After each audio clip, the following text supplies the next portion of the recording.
Every single week, the algorithm hands me another video about how Britain is broken. Broken Britain, bankrupt, beaten, broken Britain, every week. And the thumbnails are always the same, a gray sky and a man looking very sad next to a pothole. And I have something to say about this because the people shouting this the loudest are almost always the people who have never left, or even been to another country, or even been here. They are describing a dark room while standing in the only one with lights on, ironically. Um, I came from somewhere else, so I have a comparison point when it comes to this.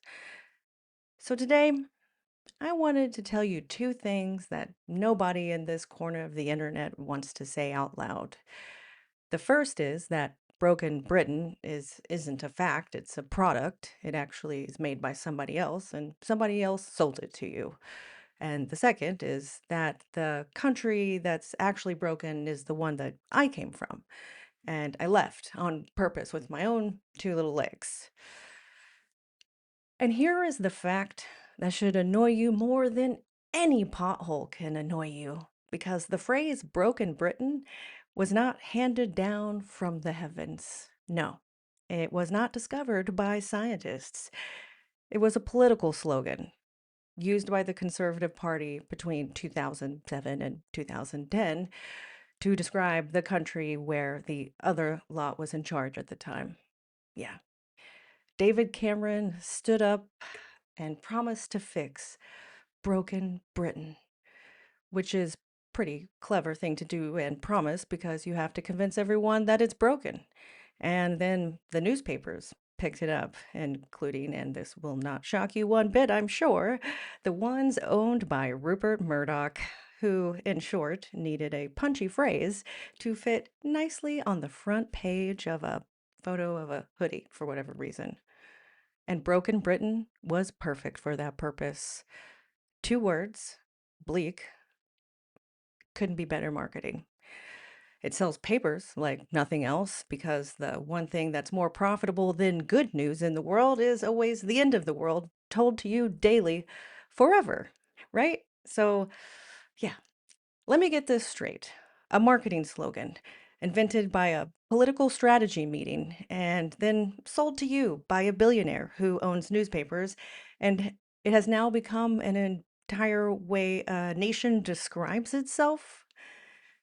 You've been trained to see your country through a lens that was literally built to win an election.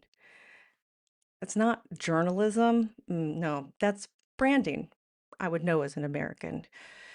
You're walking around wearing a logo that someone else designed and calling it your entire personality. The cleverest thing since Broken Britain idea was getting the British people to say it to themselves and about themselves, because that's just free advertising. And you got 20 years of free advertising by people repeating that. No money was spent. You did it for free. Now, I'm not here to insult you. Um, some of these things that people complain about are very real. The trains are late, they're expensive, and occasionally just an idea that someone once had. The councils can't fix a pothole until it seems to have its own postcode, and rent is brutal, and the weather treats sunshine like a surprise party that it didn't tell anyone about. These are all absolutely true things. But the thing that isn't true is not it's not broken just because it's annoying. My kettle is annoying, but it's not broken. The the doom merchants never ask the only question that matters, which is broken compared to who? Because broken is a relative word. Every time someone says Britain is broken, they're secretly comparing Britain that never existed. A shiny 1950s or 1990s Britain from an advert. No, no one is comparing Britain to an actual currently operating country, and most of these complaints are just things you have to fall back on. So let's do the thing that nobody does. Let's hold Britain up against the real alternative, the big one, the one that loves putting flags everywhere. The tabloids love telling Britain that you are a lawless country, that knife crime and gangs, the lot. But let's talk about the actual numbers, which never make it into these stories. Crime in England and Wales has been falling for 30 years. Overall crime down is more than half since it peaked in the 1990s. Theft is down three quarters.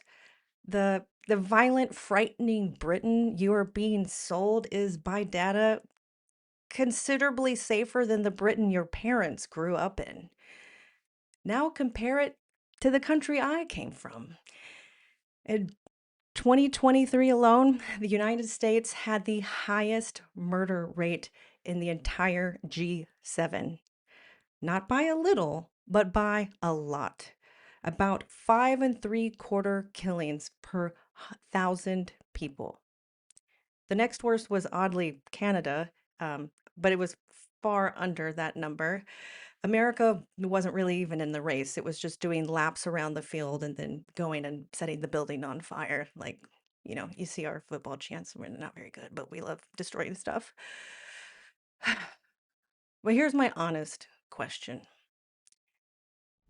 If a country where crime has fallen for 30 years is broken, then what is the word for a country with four times that murder rate? Because we're going to need a much bigger word and different word than broken, because broken feels like a compliment that America has not earned.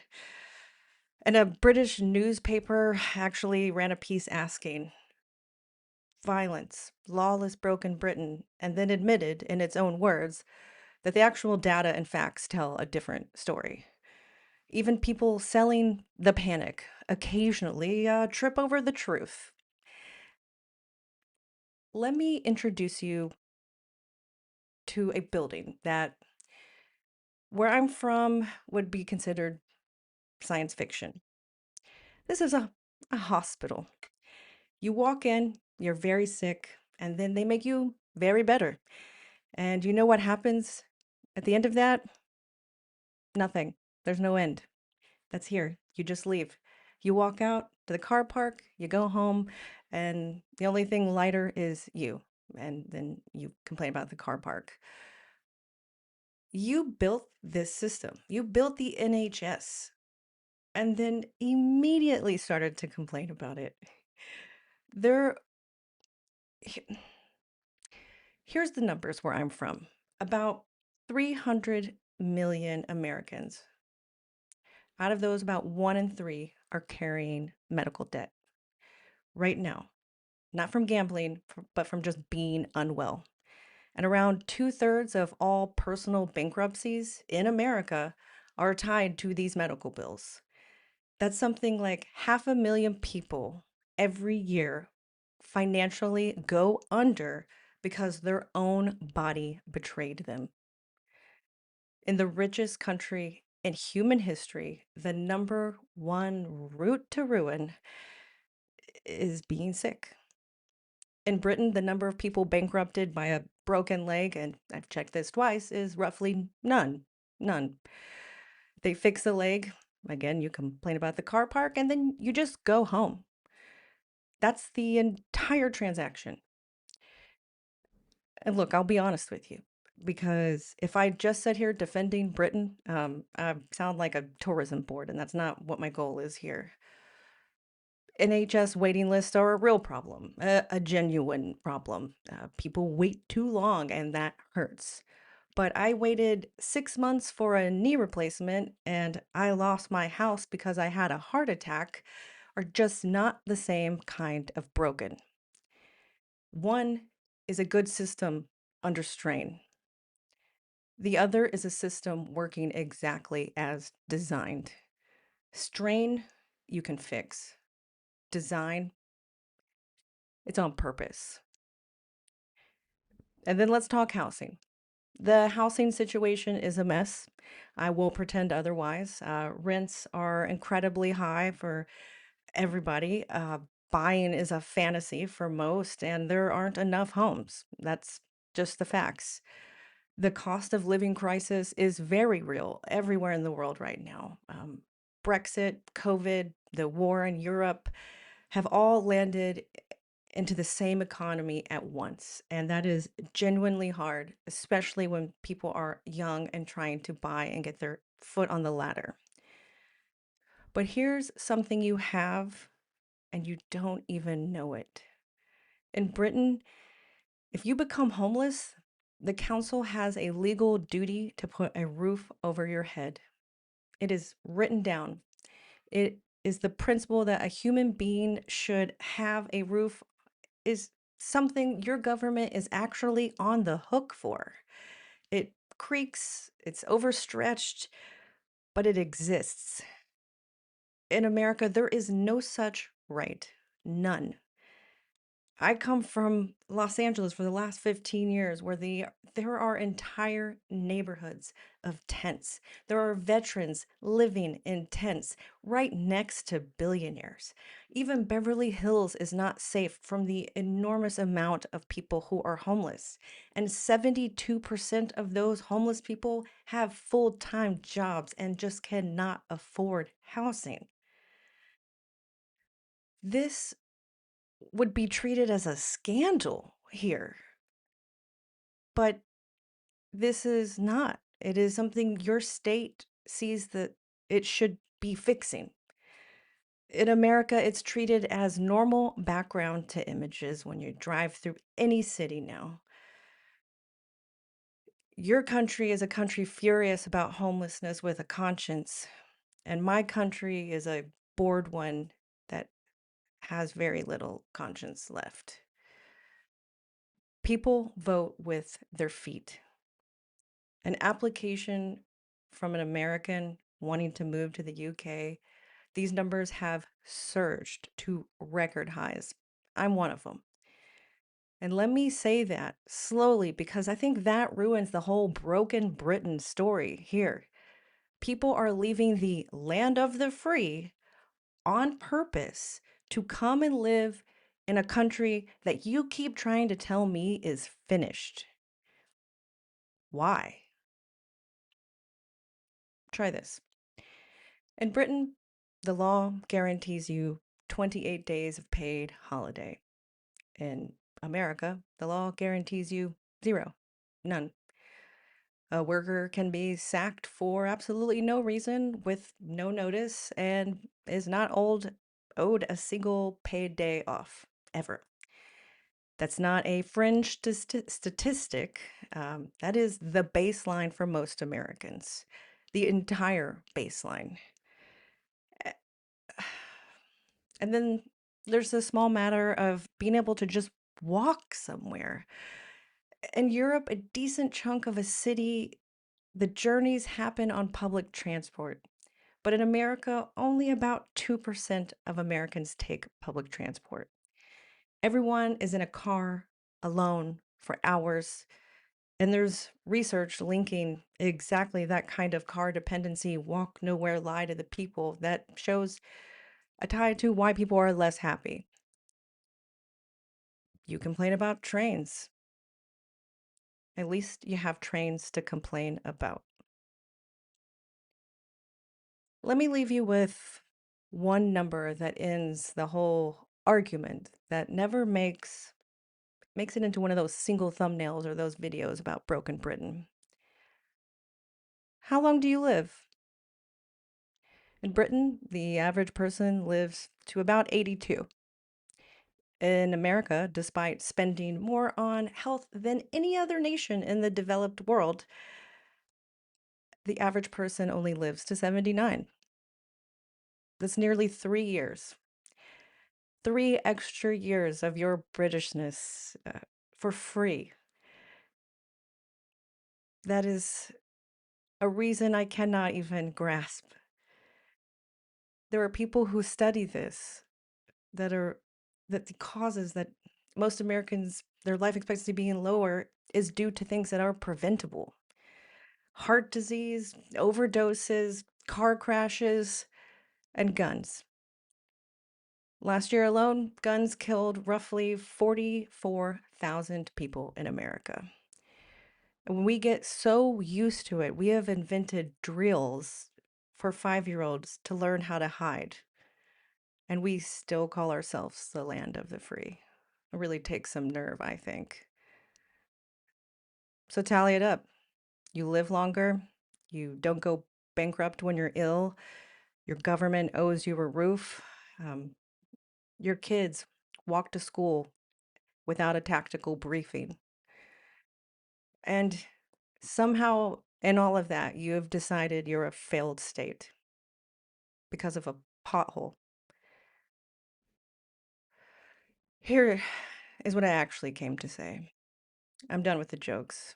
I'm not telling you that Britain is perfect. I'm telling you that the lens is broken, not the country. You have been handed a way of seeing your home that was built to sell newspapers and political slogans and win votes. And the most dangerous thing about it is that it is wrong about everything. It's it's not that it trains you to stop noticing. It tells you not to notice what is working. Yeah, the wait lists are long, the rents are high, the trains are a practical joke, but fix them. Don't be angry that it can't be fixed. It can be fixed. But don't believe the people who tell you that it is done, it is finished, it is over. That is not an analysis. That is someone monetizing your despair. You built a country where people get sick and it doesn't ruin you, where the state owes you a roof, and where your kids come home safe from school.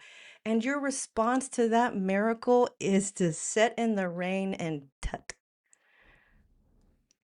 So I'll leave you with this. I have a question. If Britain is truly broken, as you say, as so many people believe, what's broken? Tell me, what is truly broken that's unfixable? I've lived the alternative. I'm not theorizing. Convince me. Convince me in the comments below that your country is broken and there's no way to save it. Because it's just, I don't believe it. I don't see it. I'm experiencing your country, and it's not bleak, only the weather. If you enjoyed this video, please like and subscribe and leave a comment below. And as always, a special thanks to my members. And be sure to check out the Tudor Yank store live now.